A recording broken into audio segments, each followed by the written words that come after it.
Welcome. Thank you so much for joining me here today. I'm Ashley Murphy, the founder and principal of Arete Wealth Strategists Australia, a registered investment advisory firm working with Australians in America, Americans in Australia. Today's topic is to do with Social Security changes in 2025, what Americans in Australia or Australians in America need to know. Firstly, I just wanted to make you aware of this disclosure that all information being presented here has been sourced from what we believe to be reliable sources. So take that as you will, but also note that unless you are a private client of mine, this is not personal advice. This is general advice about what is going on with Social Security. I should note we have a YouTube channel with more than 50 videos covering a whole host of different topics that are up there. So feel free to subscribe to that channel. You'll note last month's topic, which is also very popular, is to do with the Hart Act and the US exit tax. 2025 update for that. That is also up and available. I get asked every month without failure if the presentation is being recorded, and it is always recorded, and it is always made available for people that register. So even if you can't make it, register and you'll be notified that the recording is available. It's typically posted within 24 hours up here on the website. So a little bit about me. I'm a tri-citizen of the US, the UK, and Australia. I was raised here in Brisbane. I just completed my 20-year stint living in the US. My family moved back from the US just a month ago. I'm a graduate of the University of Queensland, where I did business management and IT, moved to the US, as I mentioned, 20 years ago, worked in corporate financial analysis roles for a number of years before I saw the light and became a financial advisor, commencing my studies around 2008. Terrible timing to be making a transition into this field, but a very good time to be doing one's studies. So did that for a while, and it really was my personal circumstances that led me to wanting to be a financial advisor in the first place. I came into a small inheritance around the time I was 21, went shopping for financial advisors in Australia, found at that time, this is 2003 kind of time frame, that it was the Wild West. There were a lot of glad handing, empty suits, and so forth. And it led me to do my own analysis. And when I moved to the US, I realized my situation was even more complicated given my cross-border situation. And so I went looking for a financial advisor that understood the peculiarities of living a cross-border financial life, given I had assets in Australia and was accumulating them slowly in the US.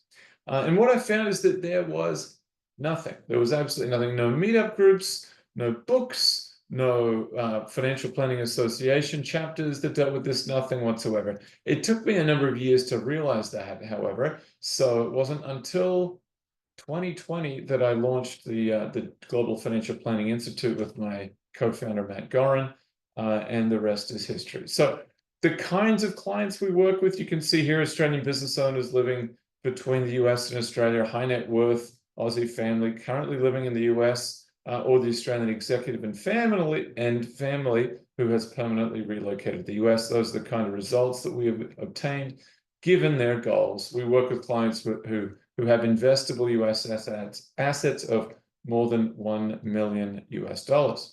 Okay, so getting to today's presentation, please keep in mind I do a Social Security presentation at least once a year, and last year's presentation, which you can find on YouTube, is up and available, and it goes into much more detail about how much your Social Security benefit might be, strategies to consider and when to take your Social Security benefit, et cetera, et cetera. Today is really focused on the impact of the Social Security Fairness Act of 2025 and the very broad and positive impact that has for Australian resident Social Security beneficiaries. So we're going to look at what is Social Security, first define that in case anyone here is unaware of what Social Security is, talk about the unique situation that applies for returned Aussies or Americans abroad, go into the Social Security Fairness Act of 2025, talk about what that undid and the benefit that brought, a very brief update for some numbers in 2025 for what Social Security looks like, and then I wanted to cover off on something even more important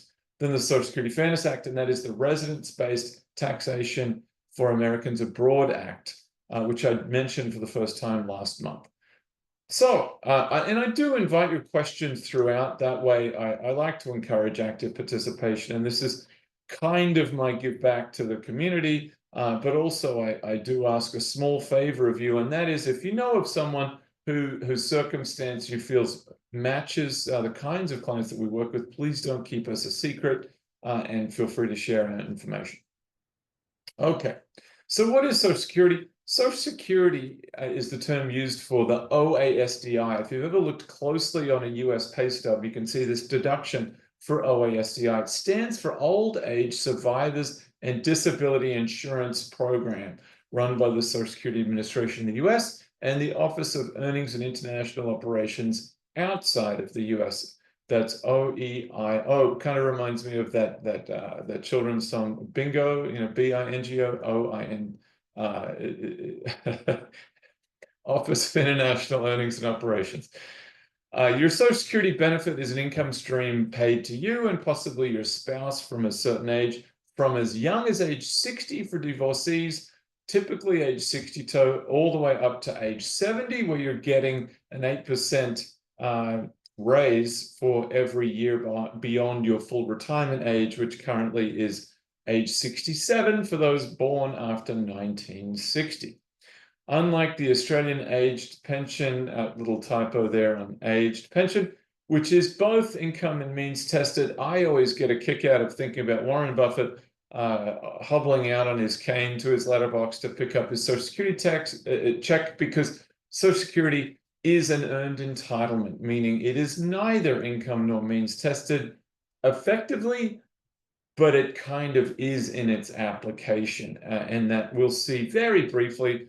There's no real need for us to go into detail on the formula for how Social Security benefits work, but we'll just touch on that briefly a little bit later, and you'll see it is progressive in nature.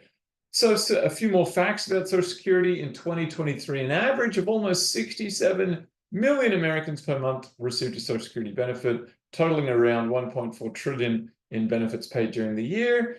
I was going to include a chart that I include in my private client economic updates, and that's to show the percentage of the US budget and how much of that goes to Social Security and Medicare, and why the changes being discussed by the Doge department really are saving pennies around the corner when you look at the majority of the budget going to these two categories. Obviously, that's where changes would need to be made, or heavens forbid, I might be drawn and quartered for saying it, but the alternative would be to raise taxes. Social Security is the major source of income for most people over age 65. And it is for that reason that clients will be familiar with me saying, I do not believe it is politically palatable to reduce Social Security benefits. The state of the Social Security Trust Fund, which has only been further imperiled with the Social Security Fairness Act, looking at depleting its reserves by 2032 timeframe, at which point only around 3/4 of benefits are due to be paid.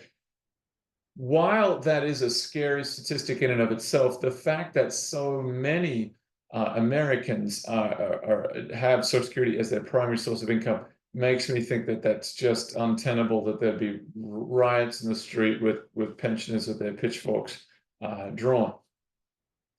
According to December 2023 data from Social Security, upwards of 700,000 Social Security beneficiaries live in foreign countries.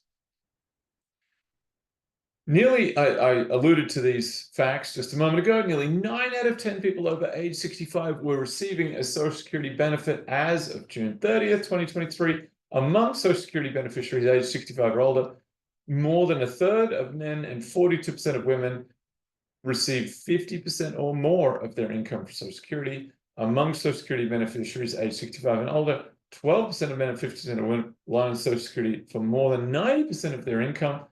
And do keep in mind that Social Security alone was never considered sufficient for a secure retirement and was not intended to stand alone. Going back to the good old days, there was actually considered to be a three-pronged tripod of retirement income, and that was Social Security, your company pension, which they went away by and large, starting around the late 1980s, and your 401k.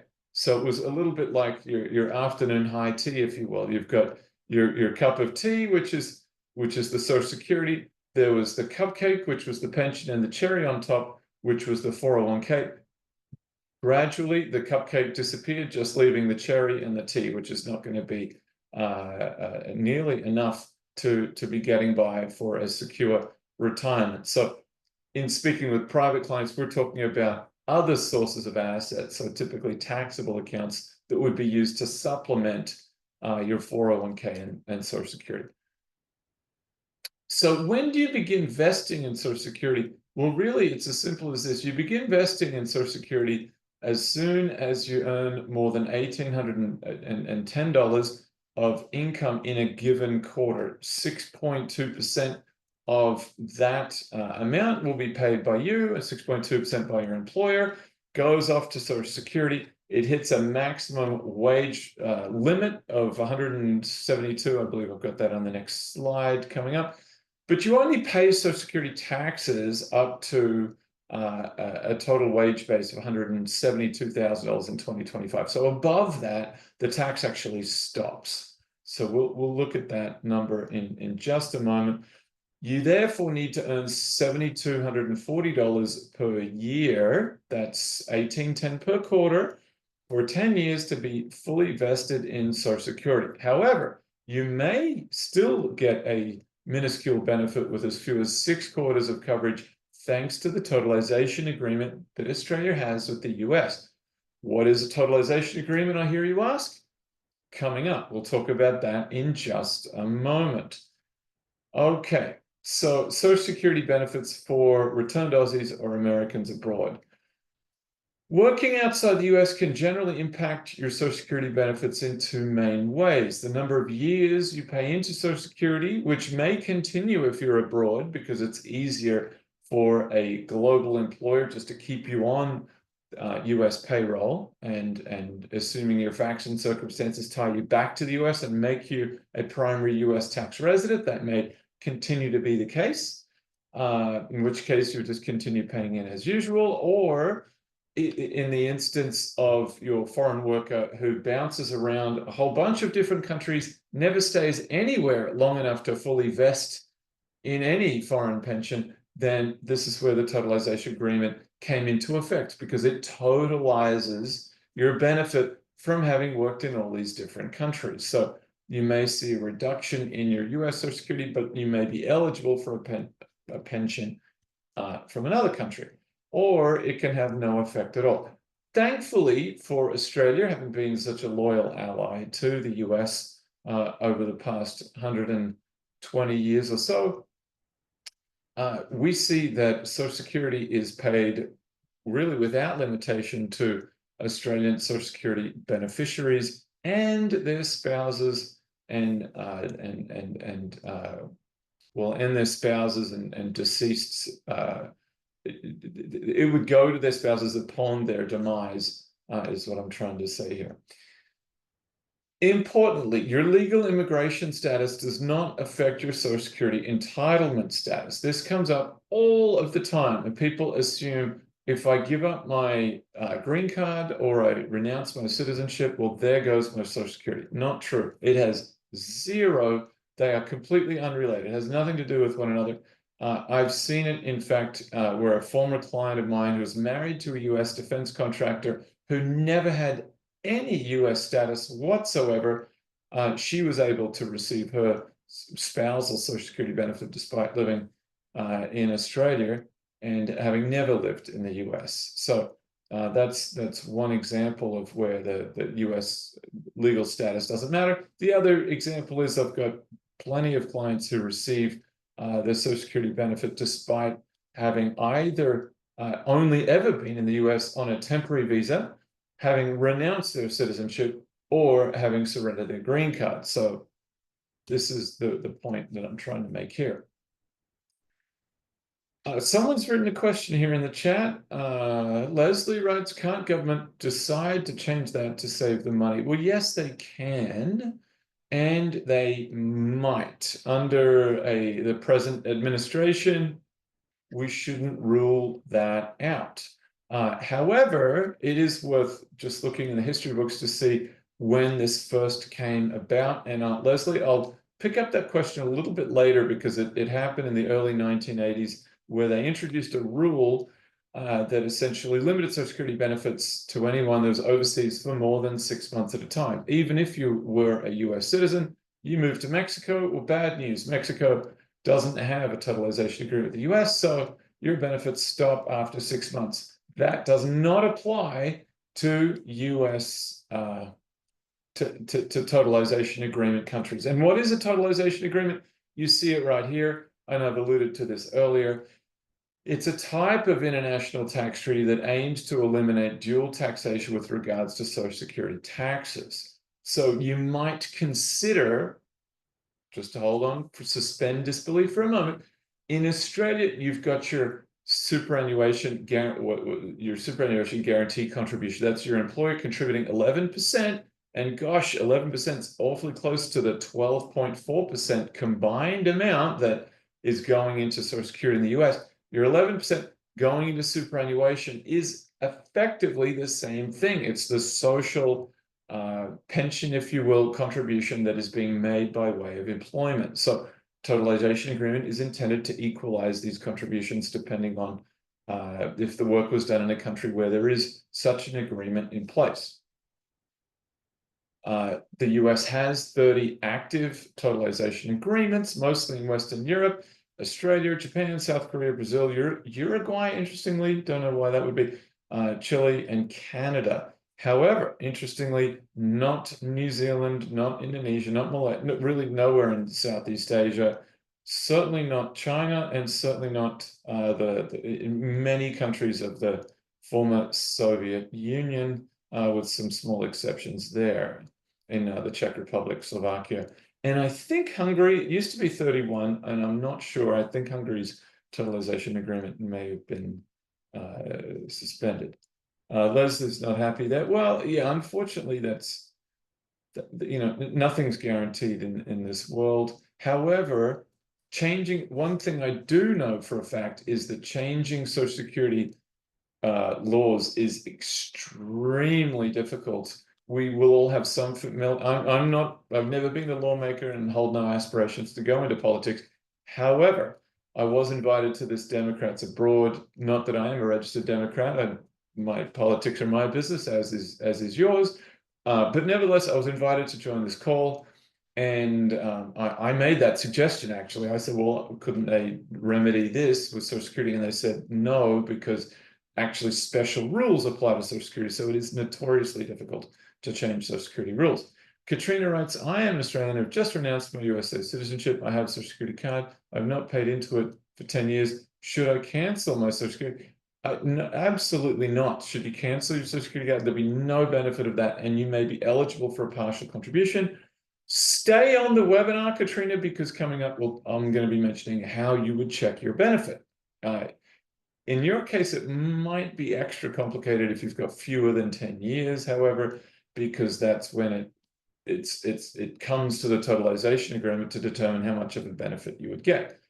Ron wrote in to answer anyway, you can't cancel it runs for your life. So not only can you not do it, there'll be no point in doing it because there's no tax associated to you. It's actually only benefit associated with it. Okay, let's continue on here. What is a totalization agreement? Okay, we've made progress on there. You need your minimum of 6 credits to be counted towards Social Security with the totalization agreement. You're living in Australia, Katrina, so you're eligible there, and your benefits are totalized. Thus, a partial benefit might still be paid out of the U.S. Social Security system. Okay, Social Security continued. If an individual is eligible for Social Security, then their non-US citizen spouse is often eligible for spousal benefits for Social Security, even if they've never lived in the US. And I mentioned this earlier with my example of the client who was married to the defense contractor out in the red center. However, the rules pertaining to spousal Social Security benefits should be verified as they differ depending on the country. Yet again, that's the general rule, thankfully. doesn't apply. Because why? Australia has a totalization agreement with the US. So this is the kind of pub debate that I'll often hear about in these webinars. People say, well, I've heard that if you're outside of the US for 6 months, then you can't get it. Well, yes, that's true. That's right. That is the default rule, except if you have a totalization agreement, there are 30 countries that do, then these rules do not apply. And you'll see I've got it mentioned here. Section 202Y of the Social Security Act requires non-citizens in the United States to be lawfully present to receive benefits. So that's a sneaky, excuse me, that's a slightly different point. That's a sneaky way, going back to Leslie's comment from earlier, to get around paying additional Social Security benefits. Why? This is just for information. I don't imagine this affects anyone on this call, but I'll mention it anyway. And that is because if you are in the US without legal authority and you're working, here's the crazy thing. You are still required to pay your taxes, including Social Security. So you may vest in Social Security, but if you're not in the US legally, even though you may be entitled to a Social Security benefit because you vested and you paid into Social Security for as long as you did, you still don't get a benefit anyway because you're in the US illegally. If you went, let's say you return, this is so crazy, and I'm just following the logic here. I don't know this to be a fact. I could be wrong, but this is to say that if you then returned to a country that had a totalization agreement with the US, you could in fact receive your Social Security benefit despite having never had legal authority to work in the US in the first place. Very rarely does that happen in the countries that have a totalization agreement with the US, but I will say when I first moved to the US, one of my dearest friends who was extra warm and inviting to me was in fact an illegal Australian immigrant living in the Tenderloin of San Francisco. But that is a conversation for another day. Under the alien non-payment provision, non-citizens' benefits are suspended. This is the point I was making earlier. Leslie, if they remain outside the US more than 6 months, unless there's a bunch of exceptions, blah, blah, blah, Australia has a totalization agreement, doesn't apply anyway. What if my spouse and or dependents never lived in the US? Are they entitled to it? Yes. Well, no is the answer, but if you have a totalization agreement, then the general rules don't apply. And there's a lot of rules that are general, but we don't get into that because I only profess to have expertise of working with Australians in America, Americans in Australia. Whatever rules apply in other countries of the world, you would need to seek appropriate cross-border counsel given those circumstances. So what is the this comes out of the blue. I haven't mentioned this at all, but this is really the gist for today's presentation. What is the Windfall Elimination Provision and how does it affect my benefit? This is of critical, or was of critical importance to Australian resident Social Security beneficiaries.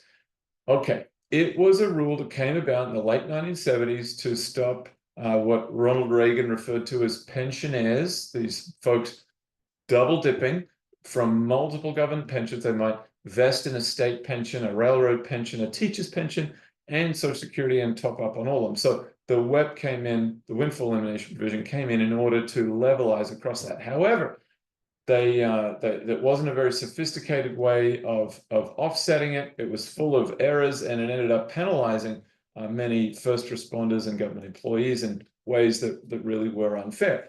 Government pension offset, what's that? I never really got too versed in what the GPO is all about because it has never, ever come up for me once, not with any clients. It affects the spousal or survivor benefits of individuals who receive a pension from a non-covered government employment. So more of that double dipping, again, tended to affect higher income folks, however.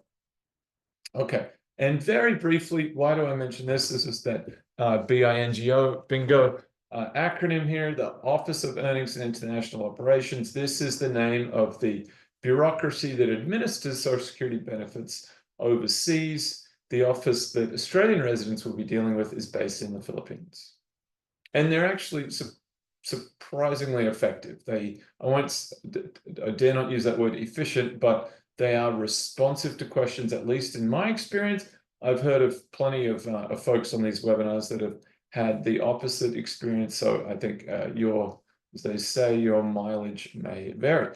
So let's get to the heart of today's topic, the Social Security Fairness Act of 2025. So, as I mentioned just a moment ago, the Windfall Elimination Provision, the government pension offset, were introduced decades ago to address flaws in Social Security's benefit formula that resulted in these additional benefits being paid to folks that had vested in multiple pension programs.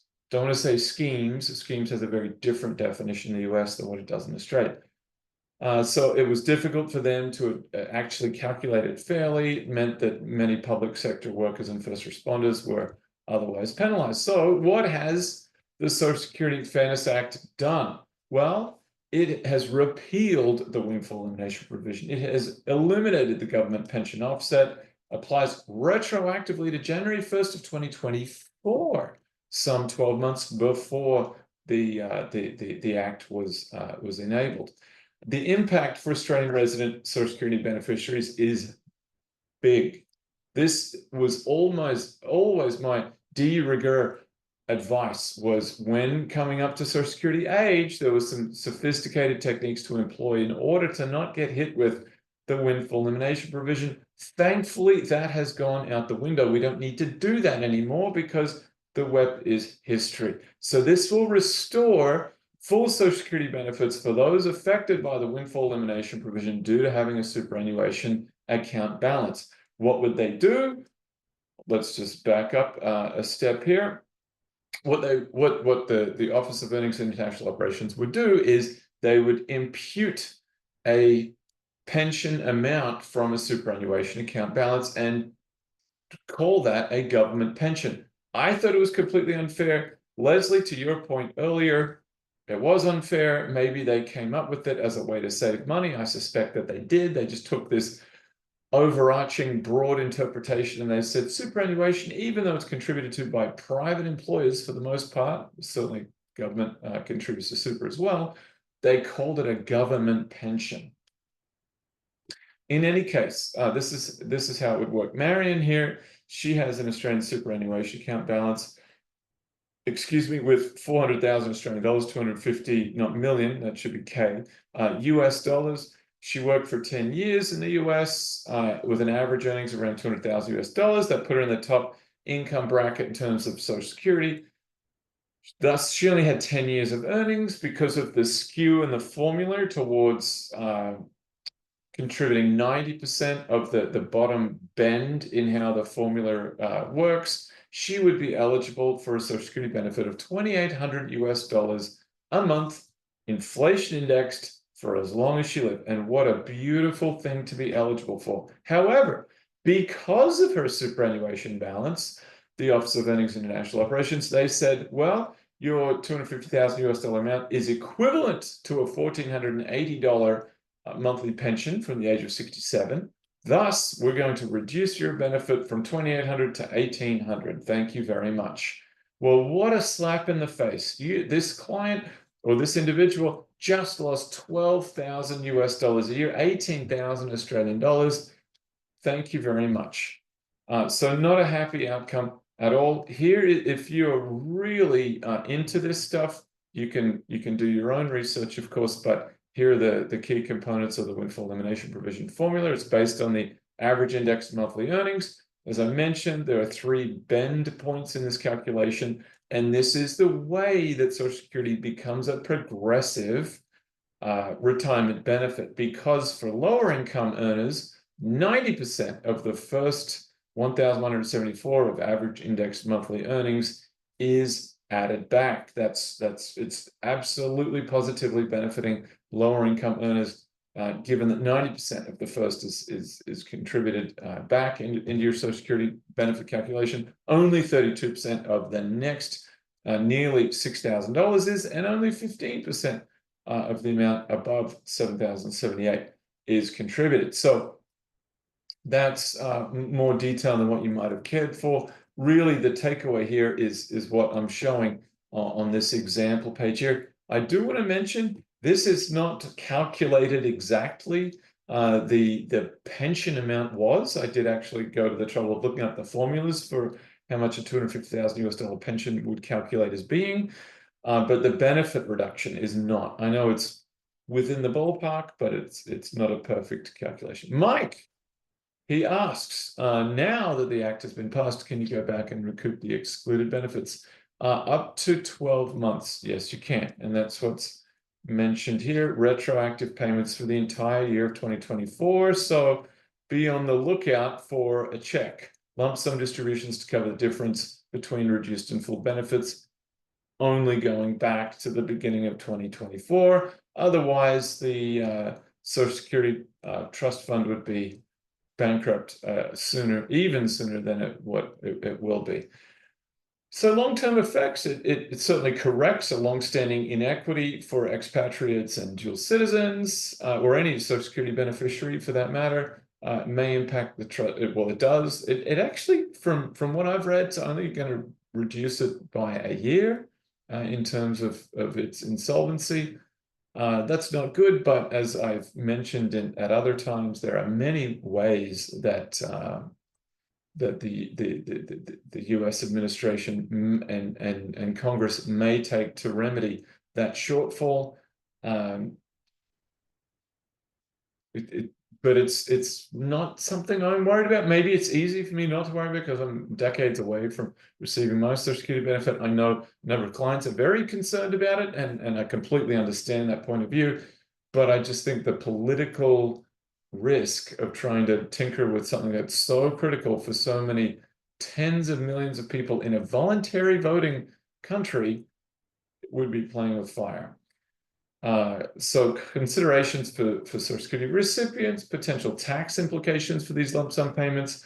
Do keep in mind that the US withholds 25.5% of your Social Security benefit if you are a non-resident alien. If you're still a US citizen, then you have to file your taxes anyway to see if you have any assessable income that is due back to the US. Suddenly, something I said in the last minute or so has triggered a bunch of chats. Lyndall, hi Lyndall, good to see you. Do you have to apply for the directorate? No, you don't have to apply for it. They say they could take up to a year to calculate it because this is a tremendously complicated calculation for them. That was actually one of the problems with the Windfall Elimination Provision and the GPO in the first place, was that it often misled Social Security beneficiaries as to how much they would get, because the Social Security Administration wasn't projecting their GPO or WEP offset benefit. They were saying, here's your full benefit, and then only after the fact, when someone applied, would they say, oh, oops, by the way, we've got to tell you that you're subject to this significant reduction. So waiting up to 12 months, no, you don't have to apply.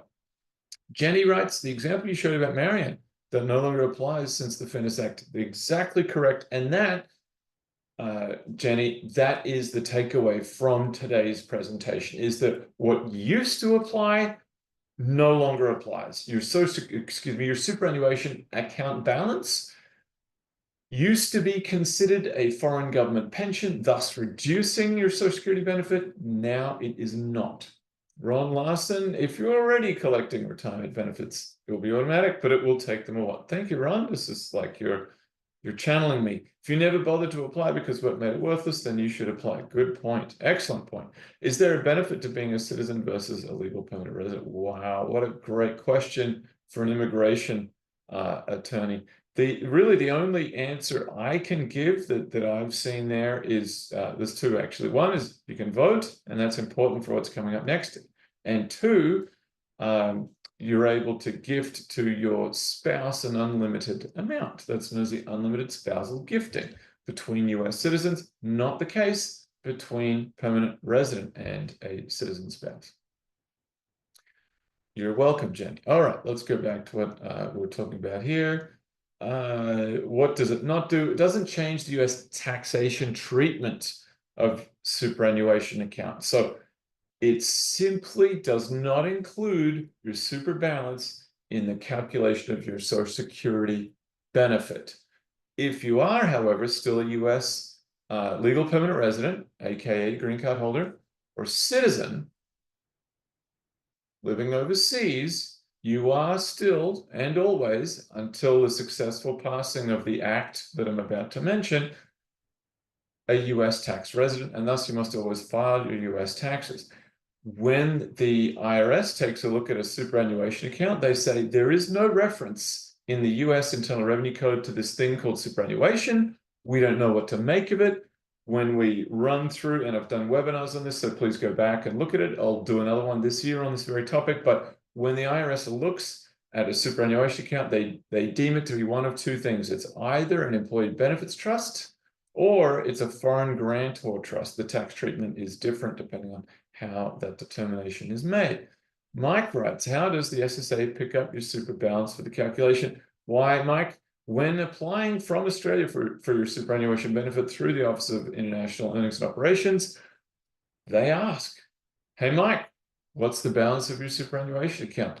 Do you want to lie to them? No, you don't, because that could have untoward consequences, and we would never, ever suggest doing that. But that's how they know. Might they find out through some other way? Absolutely. One thing that's been downplayed in recent reporting of this, despite the funding first decreases throughout the teens and then increases with the Inflation Reduction Act and then decreases again under the Trump administration, investment has been progressively made by the IRS into AI. So their ability to match databases is getting better and better. So while the audit rate may be pretty low, hovering around 1%, you don't need an audit to get a deficiency notice. If they can match up your account balance from an information sharing agreement, which do exist, I might add, they don't need to audit you to find out about it. They just say, hey, Mike, we've heard through the Australian Taxation Office that your balance is actually significantly different. Either way, that doesn't matter anymore because the WEP is going away. Linda, they actually ask if you receive a pension and how much is it. They ask a lot of these things, and including what's your superannuation account balance. Monica, plus if you've already been disclosing this in your tax return as part of FinCEN. So many, many ways.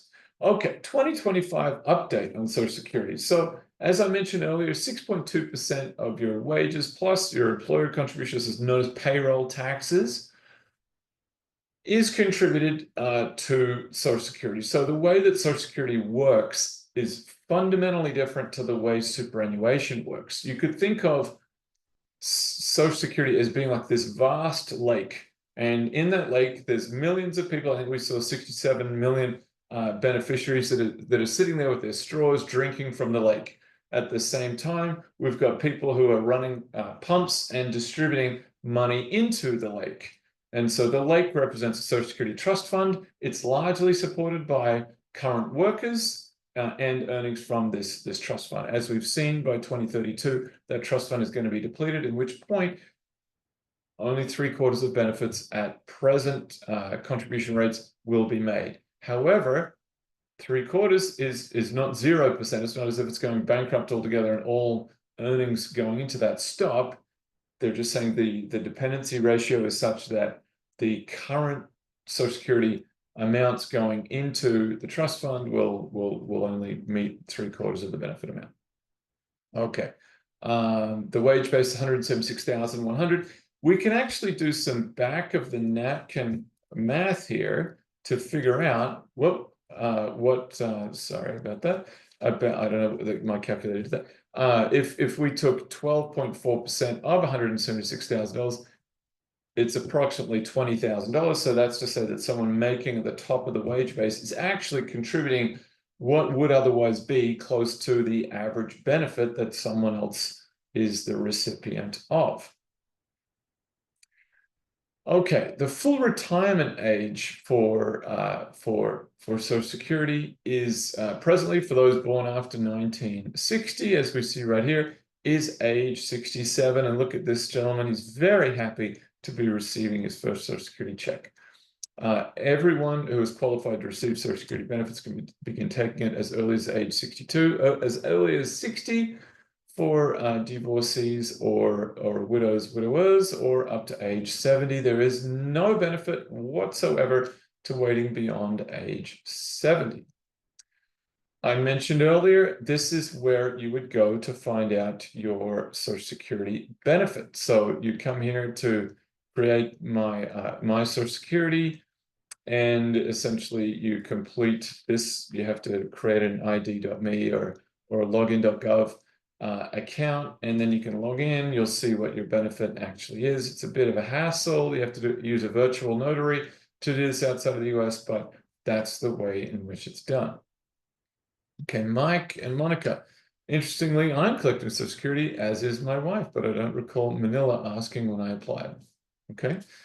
Is it possible for someone to receive more Social Security income than what they actually paid in to Social Security? Wow, that is a new one. No one's ever asked that before. I think the answer is yes. And that would come from someone who's probably on the lower end, like your Aussies that worked in the US for 10 years at the top of the wage scale and then came back to Australia, begin taking Social Security benefits. It's actuarially, that's quite a mouthful, that word, equal if you take your Social Security at age 62 or at age 70. By around age 78 or 80, the benefits start. I'm trying to draw the crossover point here with my hands. It's about the same. So by the time you get to age 78, 80, whether you took your benefit earlier or later, it's a crossover point. So I'm often asking my clients, if you have good health and longevity in your family health history, and you expect to live beyond age 80, and you have the financial means to do it, then you'd be well advised. You'd often be well advised anyway, to defer taking Social Security until around age 70. Yes, it is very tricky. That they may end up mailing something, and that can be a hassle if they've got the wrong address on file as well. Spouse can contribute 0. Yep, that's correct. Ron, I'm not sure. Is it possible someone? Yeah, that's absolutely correct. Ron's our resident Social Security advisor here. So let's say you've got an Aussie with their spouse. They didn't even meet when the spouse was, or excuse me, when the worker was in the US. They met later on. The Australian who worked in the US as a Social Security beneficiary, they get their Social Security benefit. Then their spouse gets their benefit. They are absolutely taking more from the system than what they contributed. Mike, spouse contribute 0 and get a benefit. That's correct. Yes, yes, it is. Social Security is calculated on the last 5 years. That's incorrect, Mike. That's not right. No, it's calculated based on your highest 10-year average of a 35-year period. Please go back and take a look at previous webinars there. So just want to note that one there. The way that's calculated. I'm going to get rid of it just because I don't want misinformation spreading from here. Can someone claim Social Security from their own work life as well as an ex-spouse? And Monica, you are coming up with these killer questions today. No, not if, well, here's the thing. If you get remarried, you can't claim it from a former spouse that had a higher earnings history. This is another one of those dark corners of Social Security where people don't get remarried. They might find love, they might be in love, but they don't get remarried because they know that getting remarried could change their Social Security benefit. So that's another thing that can happen. Can someone claim from their own work life as well? Then it gets tricky because every Social Security beneficiary has technically 2 benefits. They have their own benefit and they have their spousal benefit. Obviously, you're going to do better to take the higher of the 2. That can vary. In this day and age, it gets very complicated with traditional breadwinning households where the male is the breadwinner. We see that with a female breadwinner. We see that with clients who have approximately equal outcomes or equal incomes that results in an equal outcome in terms of Social Security benefit. It just varies. There used to be a strategy that was in play up until 2017 called file and suspend, and that was where you could take your spousal benefit and then let your worker benefit accumulate all the way up to age 70 and then get a massive benefit from doing that. You can log in here and see the Social Security Administration's estimator tool. That's a heck of a lot easier than logging in and seeing your own benefit, but obviously your own benefit is going to be a lot more accurate. Shane writes, if you're getting Social Security in the US and collecting disability from Australia, can you collect retirement from Australia while living in the US? No, we know that you cannot because it's resident based. And they actually ask you, someone without fail asks this question every single time, can you be a double dipping from the Australian US? The answer is technically you could, but you could only be doing that from Australia. Would you want to be doing that? The answer is no, because Australia's age pension is both income and means tested. You've got to be at a very low asset income level to qualify for the Australian age pension in the first place, whereby your Social Security benefit may by itself be making you ineligible for the Australian age pension. So it's kind of like, thank you very much, Uncle Sam, for paying what would otherwise have been Australia's responsibility to its aged citizen. I'm going to change topics here. The residents and the reason why, and as I mentioned, I'm not a political guy, but this is the most important bill that's ever occurred in my career as a financial advisor. The Residence-Based Taxation for Americans Abroad Act, introduced by Representative Darren LaHood, actually a Republican from Illinois. It's expected to be reintroduced in this Congress, potentially with Democrat co-sponsorship. And essentially what it's doing is getting rid of this citizenship-based taxation system, which is this horrible thing unique to the US, where, as you've heard me say, no matter where you go, Antarctica, Zimbabwe, or anywhere in between, you are always a US taxation resident. Primary or secondary, typically secondary for folks living in Australia, doesn't matter, you still need to file your US return. So it has a huge burden in terms of an administrative burden. People are on a treadmill, this hamster wheel every 6 months, having to file a return with the ATO and then with the IRS. There's mismatching tax years, there's PFIC problems where Americans in Australia can't invest in local investments because they're deemed PFICs. There's reporting requirements, there's horrible penalties if you fail to report on those reporting requirements. There's just a host of things. And so what this bill would do is eliminate the vast majority of that. It also raises the hard tax limits. I was just writing an email to a client today, running through how that works. That was last month's presentation. But it would drastically increase those limits. And you're granted, assuming this passes, you're granted a certificate of non-residency, and you don't need to worry about many of these complications that come up. Just looking over here, Cynthia writes, I'm collecting Social Security from Australia and just got married. Do I need to initiate some communication with the Social Security Administration about this? No, technically, but your spouse would do well to make contact with them because they would be eligible for a spousal benefit, Cynthia. Someone's written in the Q&A. I can actually access the Q&A from this view, so that's so please write it in the chat. But just coming back here, Kelly's written in, but the exit tax remains. Is the threshold being increased? Well, it's right here on the screen right now. A payment of a departure tax if your lifetime gift or estate tax limit of nearly 14 million in 2025. That's what would apply, significantly higher than the heart limits. The heart limits are 2 million. Very easy to trip that. It's not inflation indexed either. And so as assets, as real estate, etc., and account values increase, more and more people are falling subject to the Heart Act and its punitive treatment. Excuse me, on covered expats, but worse on the US citizen beneficiaries of covered expats. So it's a nasty clause. Anyway, my purpose in sharing this all with you is so that you may contact US citizens, thus the folks who are able to vote can contact the appropriate organization, Tax Fairness for Americans Abroad, Democrats Abroad, Republicans Abroad, Residence-Based Taxation Coalition. Many of these organizations are on Facebook, and really do everything you can to get this passed because it is absolutely unfair. There's no other country other than Eritrea that has anything similar, and it's a holdover from the Civil War where the US was looking to raise money.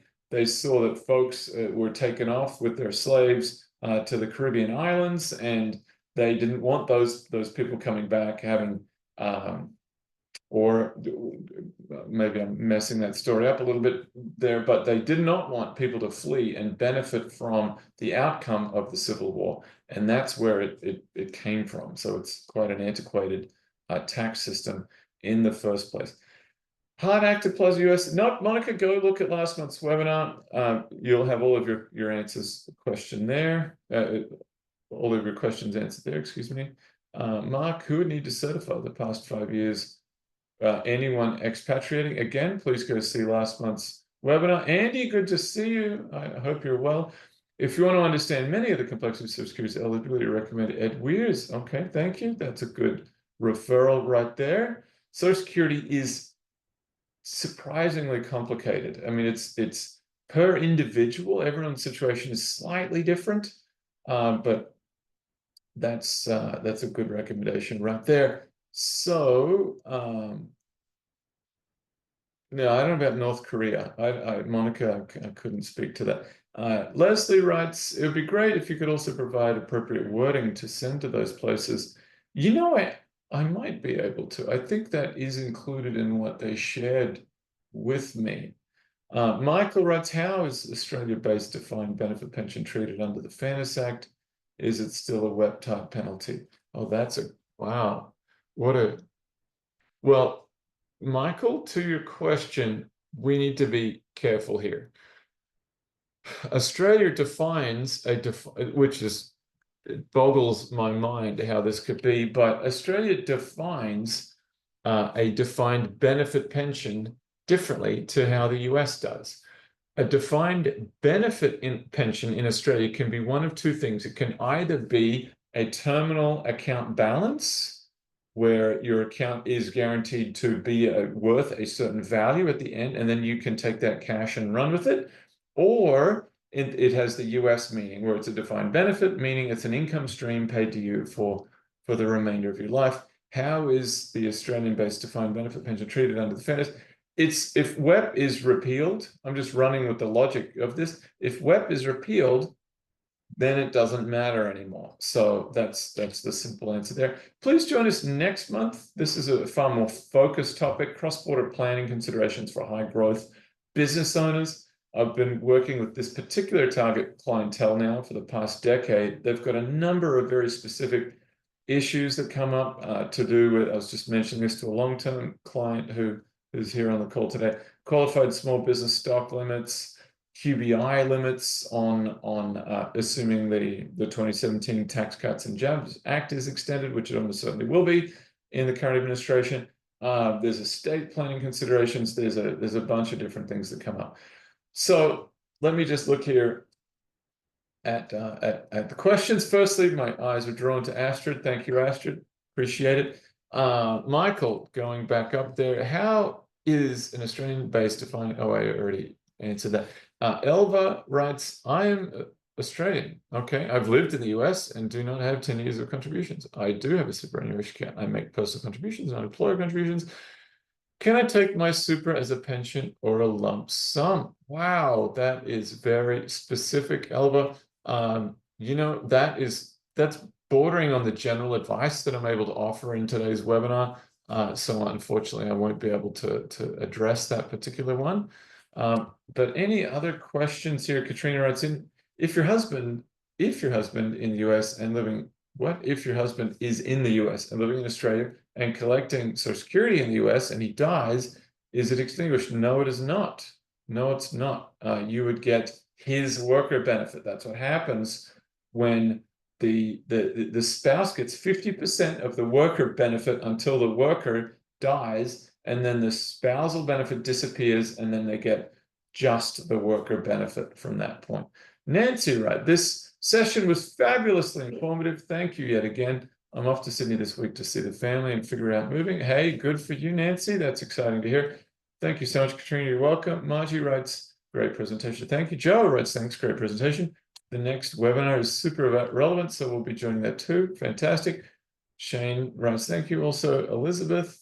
Sorry, missed the first 15 minutes, so may have answered this. Can a former US-based spouse, who is no longer a green card holder, still get? Yes, it is, and I did address that. legal status has nothing to do with Social Security entitlement status. If you are in a country with a totalization agreement, and Australia and the US have a totalization agreement, so it doesn't matter.